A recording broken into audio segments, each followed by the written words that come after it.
Alors ce nouveau périmètre regroupe ce qu'on appelait l'ancienne Caville, la Caville qui était les 4 communes autour de Villefranche, enfin 3 communes autour de Villefranche, plus 7 qui s'appelaient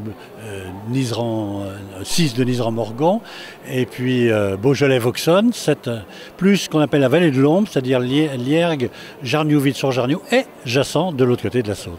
Voilà, donc 21 communes sur effectivement donc un territoire et qui correspond à plus de 76 000 habitants. Les compétences qu'on va effectivement avoir, alors dans les agglomérations, il y a des compétences obligatoires, optionnelles, etc. Actuellement, donc, celles qui sont obligatoires, c'est effectivement l'aménagement du territoire, l'activité économique, le pôle de la ville, etc. Mais par contre, les autres, on est en train de travailler justement pour délimiter, savoir ce qu'on va prendre. Pour le moment, je dirais c'est un peu du provisoire, sachant que la définition véritablement des compétences sera prise lors des futurs conseils communautaires qui seront après sortis des urnes.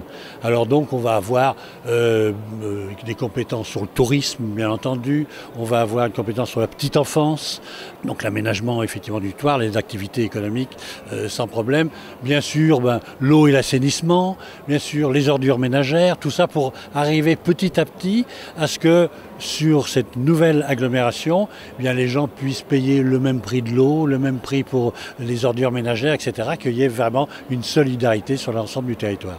Des dossiers qui posent quelquefois un peu problème, c'est sur de la voirie. Les petites communes ont très peur effectivement de la voirie puisque c'était pris jusqu'à présent d'une façon qui n'était pas légale. Enfin maintenant, c'est plus le cas. Donc on est obligé de repenser ça et ce qui serait bien, c'est qu'on puisse arriver à rendre effectivement la voirie à chaque commune, mais bien entendu avec les moyens suffisants pour qu'ils puissent non seulement investir, mais entretenir cette voirie. Donc ça c'est un petit peu difficile à mettre en place, mais on va y arriver. Et une autre chose qui pose un peu problème, c'est l'urbanisme.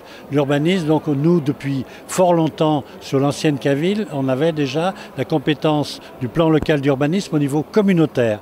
Et pour arriver à l'avoir sur la totalité du territoire, pareil, les maires ont peur qu'on vienne mettre notre nez dans les affaires. Alors qu'en fait, non, c'est un consensus général. Par contre, il y a des grands principes qui doivent être pris au niveau, effectivement, le plus haut, plus communautaire sur la toile. Donc là, c'est aussi quelque chose qui est à travailler pour arriver à avoir un résultat le plus clair possible. Moi, je l'ai dit effectivement dans le discours, il y a vraiment deux principes, c'est simplicité et efficacité. Il faut que ce ne soit pas des usines à gaz, comme on dit. Il faut vraiment que ce soit simple et que pour les successeurs qui prendront effectivement les rênes de cette future agglomération, qui ne se disent pas « Oh là là, qu'est-ce qu'ils nous ont mis effectivement comme organisation ?»